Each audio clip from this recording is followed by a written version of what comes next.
Hello ladies and gentlemen, today we are back in War Thunder and it's time to talk about the new scout mechanic. Now the reason why it's taken me a few weeks to make this video on my thoughts on the scout mechanic is because, well, I wanted to make sure that I could nail down a playstyle where it could work with and see how it actually reacts to the meta or how it could change things. So therefore these things take time. It's not something that you can just kind of fill your thoughts in overnight.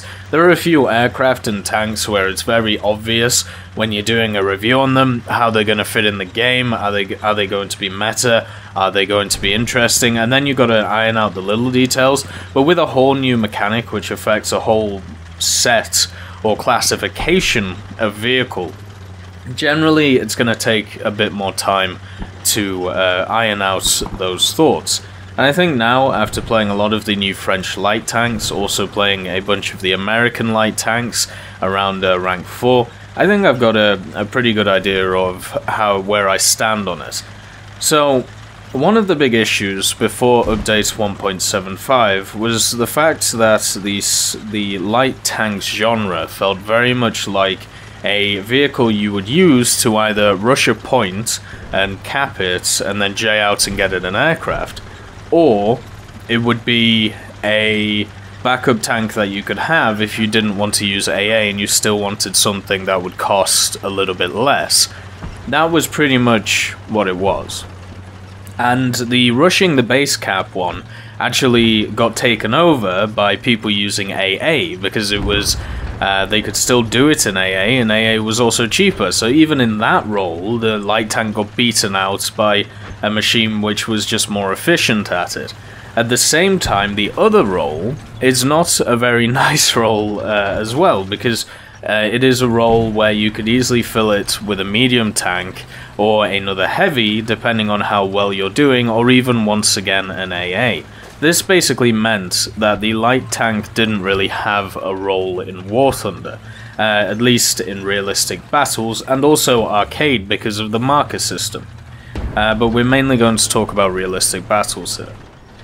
So in realistic battles, the main thought that you may have from a light tank is the idea that it's going to be lightly armoured, it's going to be quick, you have to flank and spank. But the issue with this is the general way that War Thunder works with its spotting, and also with the way that the maps work. This wasn't really an opportunity, even for some of the smallest vehicles in game. Basically, because of how the maps were set up, it's very hard to actually get behind a offensive line before you start popping shots at everyone. And also, all it takes is one person to sit in third person and just watch while you go around, and because you have a wonderful view in third person, you know, there's not really a lot the enemy can do about it. I mean, there's not a lot you can do about it, you're going to be spotted.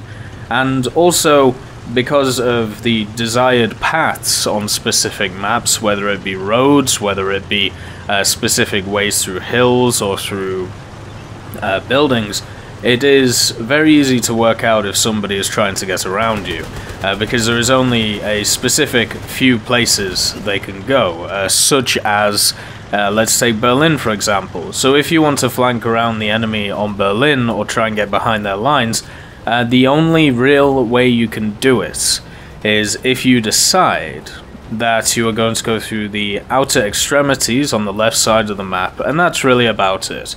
If you try and go on the right side, then you run into a wall of tank destroyers on one side, and on the other side you run into at least 3 or 4 tanks sat in the buildings, trying to keep away from the tank destroyers. But on the left side, there is a little bit you can do through the little houses around the capture points to maybe be able to get behind the enemy. But that means that there is only really one way you can go on that map. Everything else is covered by either tank destroyers or open ground, which is never nice for anyone. So therefore, with that said, this pretty much means that you are very stuck towards what you were able to do, and Berlin is just one example of this, but this happened with many other maps as well. So, in a light tank, the idea of being able to flank and go around and do some interesting things, well, to be honest, it was pretty hard to do, or pretty much impossible to do. So therefore, what people would do instead is just use a medium and do the same thing and get the same results, because you could get there at the same time, you had a bit more armor on your side, and generally you had a gun which could deal with mediums and heavies, whereas the specific light tanks in the game at the time could struggle with their guns, and even some of the new ones, the AMX-13, the premium one definitely struggles with its gun, but some of them, such as the AMX-1390, have a lot better time with it. But anyway, so because of all of this, they didn't really have a desired playstyle or place in the game which made sense in the meta that was medium and heavies. Now there were changes, such as spawn point costs and stuff, trying to address this, but if you're trying to sell somebody an inferior product, no matter how cheap you make it, there is always going to be a point where they're just going to use the other products, because they know whatever happens, if they get killed in their light tank, then the enemy team is in a medium and heavy, they've just made back their bank, and therefore they can just get into another medium or heavy tank where you're stuck in another light tank. So it's better to start off with your first foot forward, instead of trying to take a little bit of a step back to try and increase that foot forward, which is pretty much how it felt in the old system. So in order to address this, there was a bunch of stuff done to light tanks, at least from rank 2 to rank 6. This isn't 4 rank 1s, and that's pretty much because there are too many tanks at rank 1, and also the which are light tanks, and also the fact that they're all really clumped together on the maps, like you don't really need scouting or intelligence sightings, because the majority of people don't sit in camping spots or anything like that. So we got the scouting mechanic, we got airstrikes, and we also got some improved optics for these light tanks, which does actually benefit them a little bit more than you might think. So, going over the 2 lesser ones first, and then we'll go heavy into scouting. So the airstrike modification, pretty much what it means is it lowers the cost that, well, I'll try and explain it in the simplest terms. So it's minus 14% SP for all aircraft when a scouted target is destroyed by an ally. Base value minus 7%. So if you scout an enemy and then they get killed by an ally, then it's going to cost you less to get into an aircraft. That sounds really complicated, but if you break it down like that, basically the more scouts you get and the more allies who kill those things that you scouted, the easier it is to get into a plane.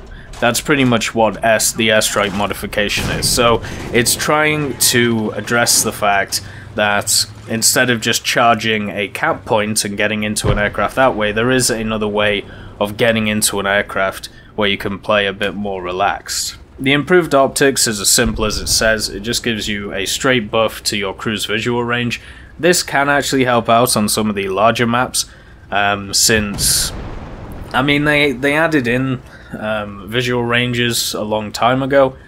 I personally don't like the idea, because there isn't in real life this idea where if you hit a certain point as you're looking along, that what happens is you just can't see. Like, I understand the idea of a horizon, but it's not 2 kilometers away. You can see past 2 kilometers with your eyes, and in game you should be able to too, but you know, this was a mechanism which was added, in my opinion, to deal with a lot of the cheating that was in the game.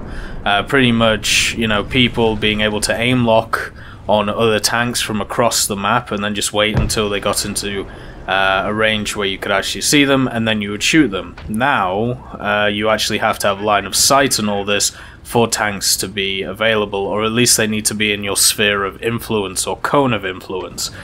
With improved optics, this just makes the cone bigger. So that's the way to see it. Is it better than something like artillery support? No, I don't think so. I think this is a modification you get after you've done all of the other ones. Just because it's a rank 4 modification, I feel like you could swap or put this in rank 2 and rank 1 as well, to try and promote the use of light tanks even more. Just give them a little bit more advantage, especially while they're getting the modifications. So that's the two smaller changes. The largest change was the scout mechanic in itself. And the first thing we're going to talk about is one of the issues that light tanks has had for a long time, and that's the actual grind through the modifications. Now, this is an issue that the majority of tanks have in game. If you take a tank which is stock, compare it to a tank that is fully upgraded, it is just completely different. No matter what tank you take, there are a few exceptions, such as the 75 Jumbo. The Hellcat plays very similarly to what it is if it is fully upgraded. The M22 Locust, some other heavies such as like the Tiger II, but you can still get breach knocked without parts, and that can be annoying as hell. But there are some tanks where it's easier to grind, but it is still a pain in the ass, and there is still a massive difference between a fully upgraded one and a stock one. Now, this was emphasized even higher with light tanks, because a lot of light tanks, for them to be even effective, had to get specific ammunition and specific upgrades.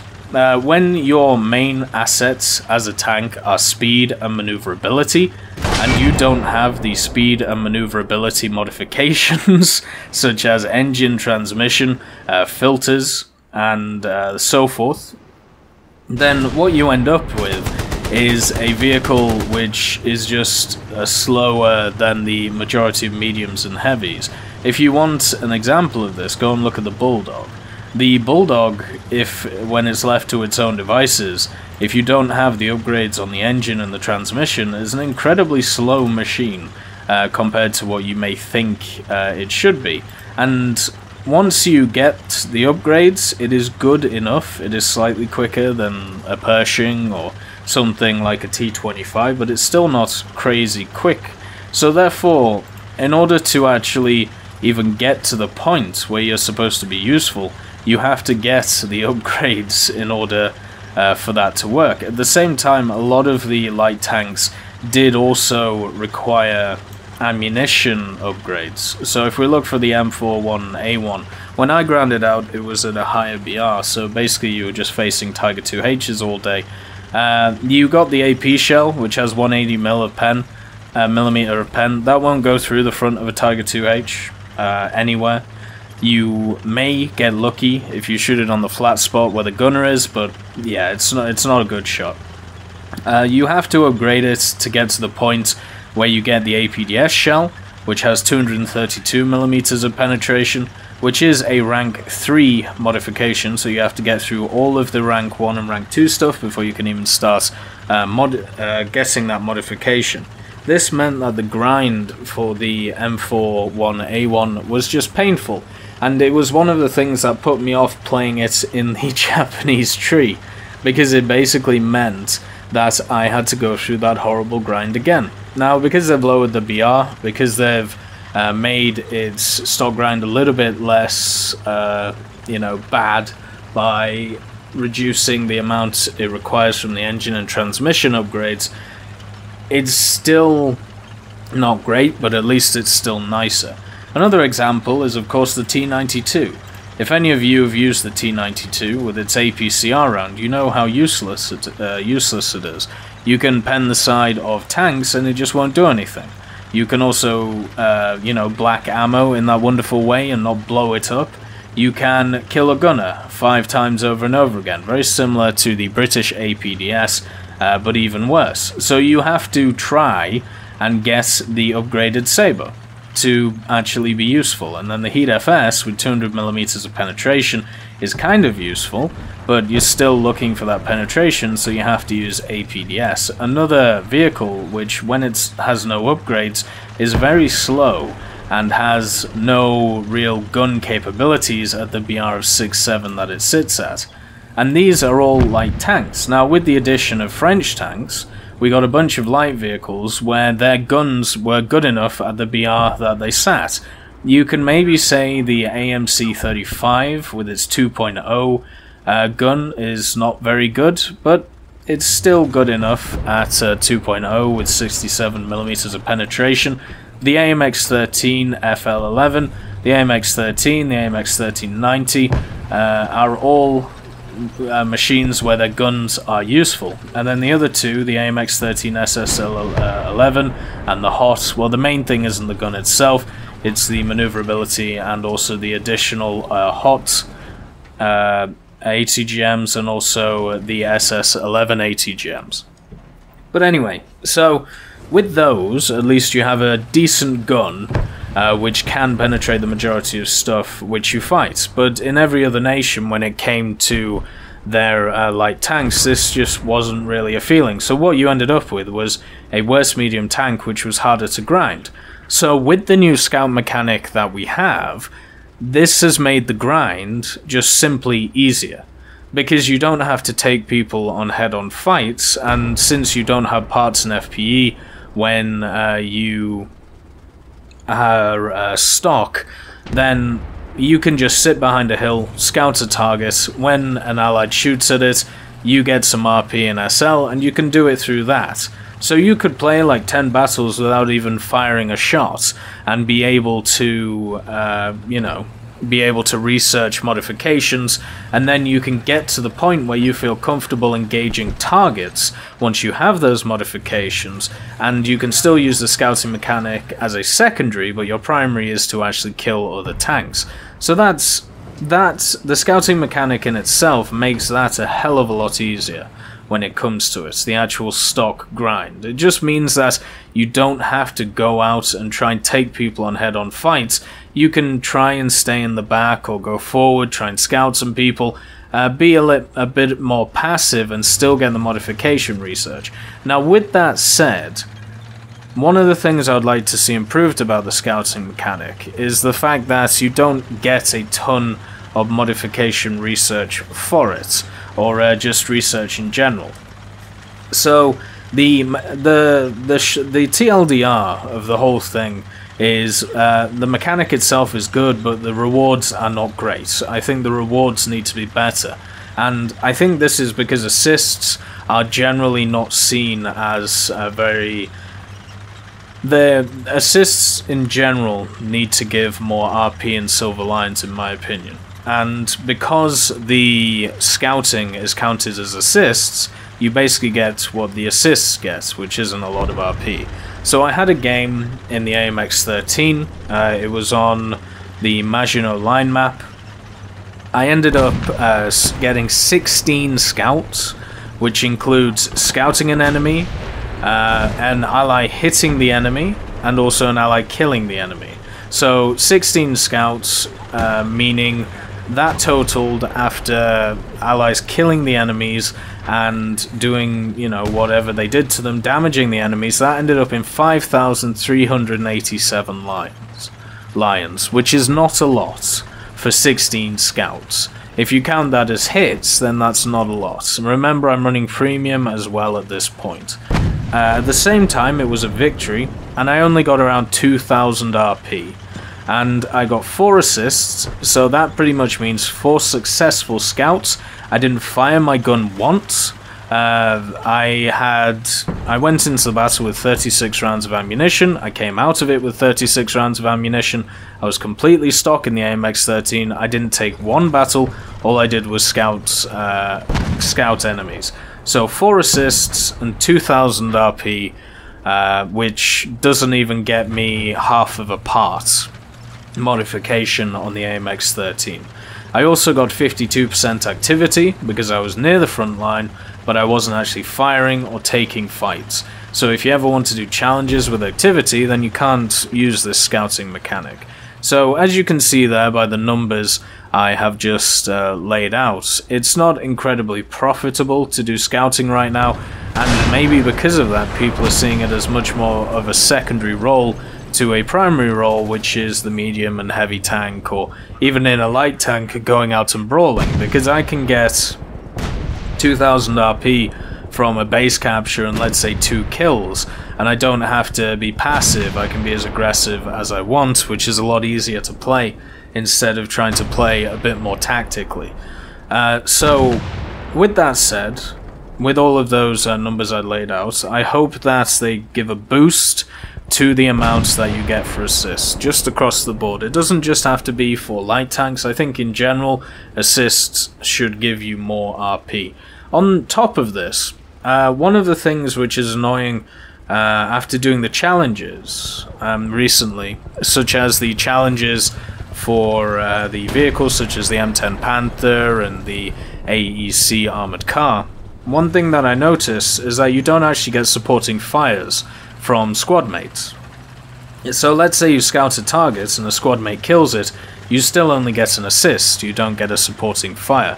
Now, my interpretation of supporting fire was that it was just an assist from a squad mate, and therefore, you know, you'd get a bit more bonus from your squad mate doing it instead of just a random person.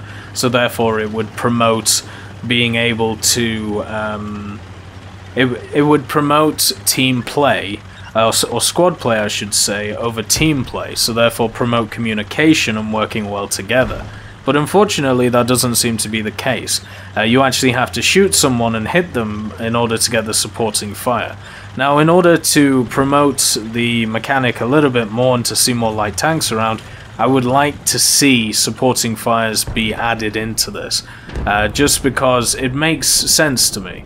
I understand that like, when you say supporting fire, you may think of somebody, you know, you shooting someone and them shooting them, therefore that being a supporting fire. But you can support fire somebody when they don't shoot themselves. So let's say you're on the front lines or in a trench and you call in artillery to hit the other trench next to you.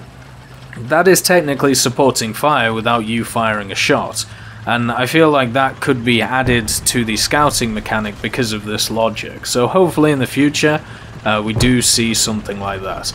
A buff for the Lions and a buff for the RP I think is required to make it a bit more profitable and a bit more nice for people just to play. Let's go more into it. So one of the things that has been sad, well not sad, just kind of boring, is once you get to the rank 3 and rank 4 in War Thunder, there are general playstyles that a lot of people adhere to, especially when it comes to the meta of the game. And it makes sense, because you know, most maps and most ways of playing are facilitated around specific ways of playing. So this would be medium and heavy tanks.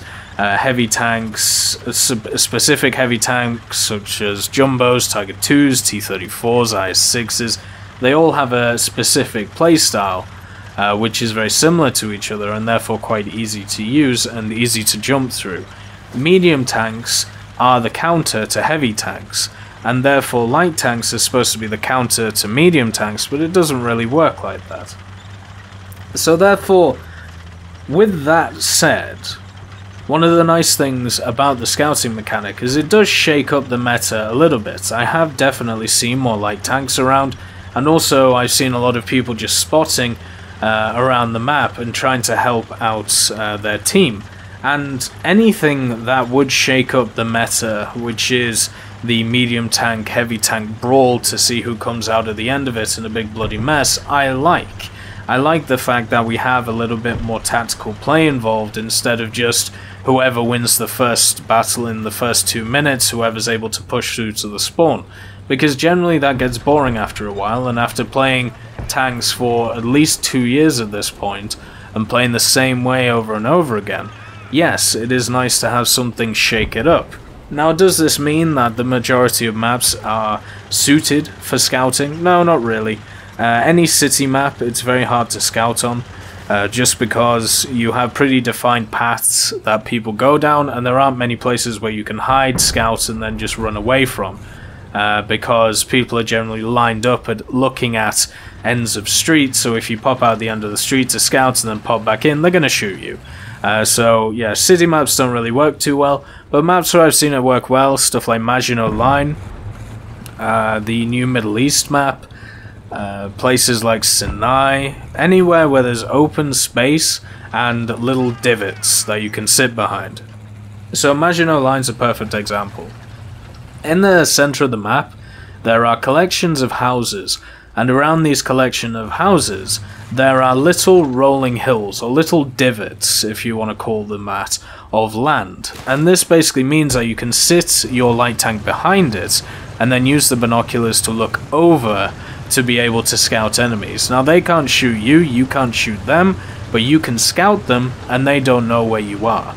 Now, sometimes, for some reason, maybe they see the top of a cupola and you have to move, or sometimes they just seem to have laser sights. There have been a few very weird encounters where what's happened is I've been sat behind a hill completely covered, and knowing that I'm completely covered, using binoculars to pop up, scouting an enemy, and then it's as if they've lasered onto me and know exactly where I am straight away. So there does seem to definitely be something dodgy happening there, but I don't know enough about it to give a, you know, this is definitely happening, or maybe it's just me seeing things, and maybe it's just me being paranoid about things like that. But anyway, so with the rolling hills, you can just sit behind them, you can scout, you can give information to your team, and at the same time you can make it a different playstyle and a different gameplay experience to what you're generally used to. And I think that's nice. It's nice to have something slightly different to play if you want to. It's the same reason why in Air Realistic I like the fact that we have light bombers, bombers, heavy bombers, attackers, fighters, all of this. Because it means if one day I want to try something different, I'm not stuck in the monotonous grind of just playing the fighter-on-fighter role. I can try something else. It's the same reason why I like the fact we have arcade realistic, PvE, simulator, single missions, dynamic campaign. If I get bored of doing one thing, I can switch to do something else. And for me, I think that's what light tanks are going to get to at some point. People are going to get bored after 2 hours of playing the same thing, and instead what they're going to do is they're going to try out light tanks and stuff like that. At the same time, it also promotes good squad play. So something that I've been doing, or well, not I should say we've. So Tazzy and Rex both got the M4A1 FL10, and I ground quickly through the French tree to get to the rank 3 so I could use the 75 Jumbo in order to do all the challenges, because I think that's one of the best machines to do it, and so far I've been extremely successful in it. So I got the AMX13 FL11, which is at 3.3, and they were using the M4A1 FL10s. So what I was doing was I was going ahead of them, I was looking at the map, I was using my very small figure of a vehicle, sitting in places, targeting enemies as they were coming at Rex and Taz, and then they could set up for the shots. And basically it was making it so Taz and Rex knew where the enemy were about 5 or 10 seconds before they normally would, meaning that reacting to them was a hell of a lot easier to do, and the majority of the time we just wiped up matches doing that, wiped up whole flanks from the scouting, which I think worked extremely well. So from a squad play point of view, if you have 2 or 3 very good tankers in either heavy tanks or medium tanks, and you have somebody in a quick light scout who maybe is not as good at aiming, or maybe is not as good at one-on-one battles such as myself, if you can stick them in a lighter vehicle and they're able to scout for the other 3, then it benefits everyone. You win the match, you get the assists, you can maybe shoot someone if you feel like it, but overall, it is not your job to kill people, it is the other guys' job who are better at it anyway. At the same time, when it comes to the scouting ability, you can only scout 3 people at once. So the way that it works is if you successfully scout an enemy, then you have a 5-second timer, or around about a 5-second timer. I'm not exactly sure what the timer is, but it's around that, and then you are able to scout another enemy as you go on. And then once that has reduced in cooldown, then you can scout another one. Now the most I've done at one time is 3, and by the time that my scouting comes off cooldown for the 4th time, the first person that I scouted has become unscouted. So therefore you can cover 3 people at once effectively if you want to do it like that. A lot of annoying things will happen as well, such as when you have scouted an enemy, what will happen is a lot of your allied team will shoot them slightly after the scout has just ended, meaning that you don't get any points or assists, but at least the enemy is dead.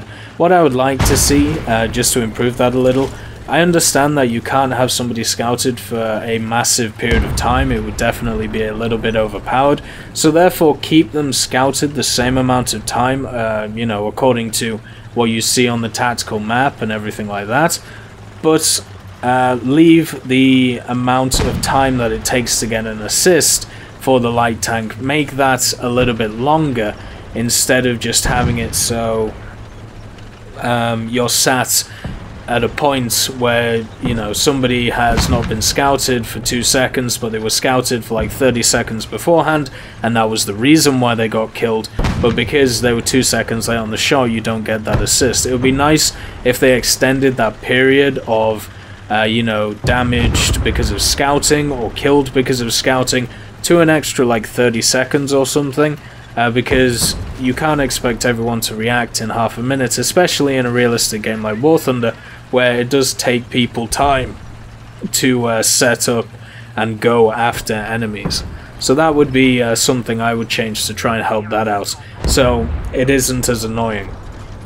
So you can spot 3 at once, which is useful. If you miss a scout, then your cooldown is incredibly long. It feels like a minute.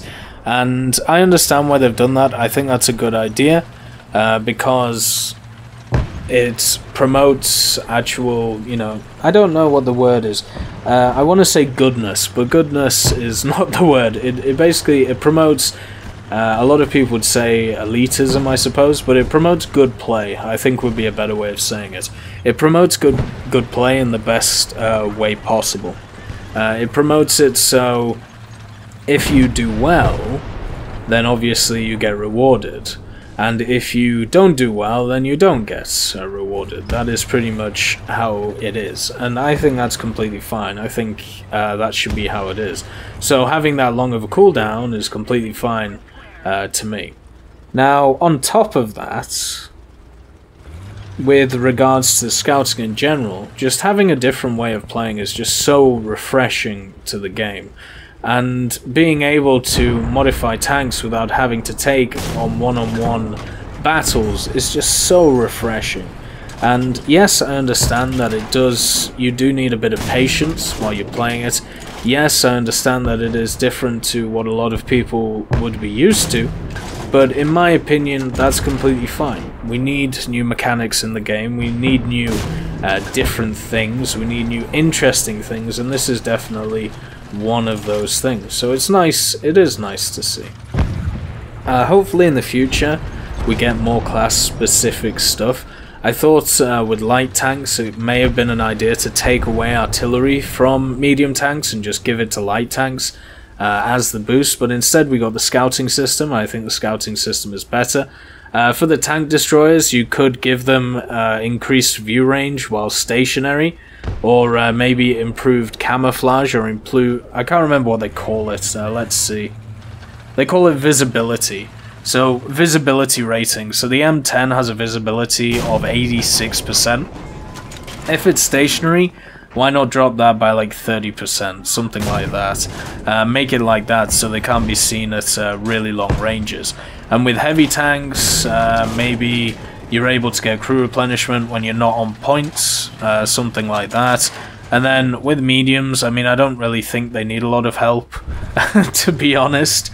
But maybe you can give them like increased like radio range or something like that. You know, little buffs like that, I think, to make these vehicles more class specific is really cool and something that should be looked into. Hopefully in the future what we get is more of these class specific things, not just for light tanks, and not just to make stuff viable either, to make stuff interesting and playable, and that's the way I see the scouting mechanic. It has helped light tanks be more viable, but it also is interesting and fun to use, which is something that it has to be. So I hope you all have a wonderful day. I hope you've all been enjoying the new mechanic as much as I have, and, well, I'll see you next time.